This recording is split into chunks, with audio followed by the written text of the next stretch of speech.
Rich means that you're rich in natural resources, that you have not just enough for yourself, but you have enough for others. It's pressed down. It's pressed down. It's shaken together. It's running over. It's saying no to $28,000 and not even sweating it.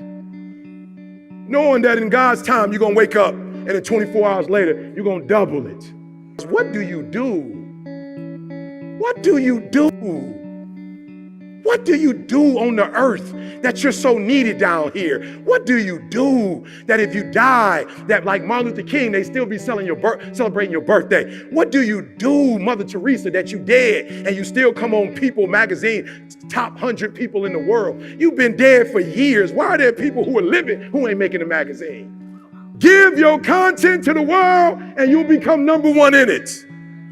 Give your content in the world and you'll make 50,000. Give your content in the world and they'll be calling you every single day. Give it away. And while you're giving it away, I'll be blessing you in the background. Hear what I'm trying to tell you. You're trying to do stuff that other people are doing. Find out what moves you and do that.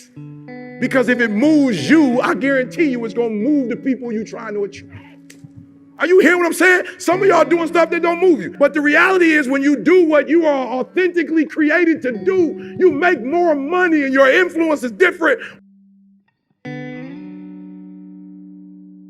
See, when you make a commitment, I'm going to become wealthy. When you make it important, when you decide I'm going to do it no matter what, life changes for you. See, most people don't keep their commitments to their commitments. That's why they lead lives of poverty, lives of misery, lives of unhappiness.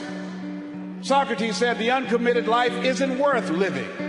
So part of what you must do, whatever commitment, whatever covenant you make with God while you're here, to go back to be a better father, to go back to make a difference in the community, to go back to change your life, to decide not to ever to use drugs or alcohol again, to decide that you're going to begin to recreate yourself, that you're going to be reborn to a new state of consciousness. Whatever commitment that you make, keep your commitment to your commitment. No matter what. If it's hard, then do it hard.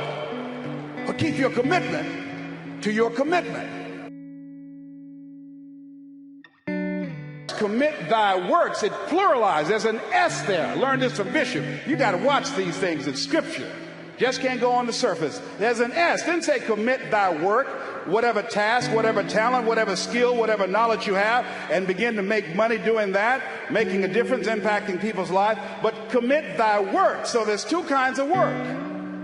There's external work, activity that you're engaged in, and there is internal work. The work is internal as well as external. So therefore, #1 is, first step is you got to live your calling. You got to decide what is it you love. Second thing is you've got to work on yourself. Write this down under work on yourself. You don't get in life what you want, you get in life what you are. You have a ministry and you have 300 people, that's a reflection of you. You have 2,000, that's a reflection of you. You have a job, you're generating $1,200 a year or $2,000 or $500,000, whatever you earn, whatever you're producing in your life is a reflection of you. That's why it says, judge a tree by the fruit it bears. I can look at what you're producing and I can tell you a lot about who you are.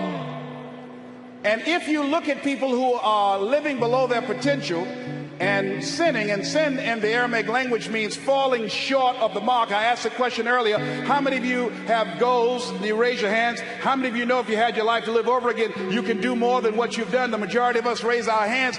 Then that was an indication, that was testimony to reflect the fact that you operating below your potential. That's a sin. Herein my Father glorified, that ye bear much fruit. Didn't just say fruit, much fruit. See, when you leave here, you've got to make a commitment to be more fruitful, to be more productive, to make greater impact. So what will allow you to do that? You got to spend time working on yourself.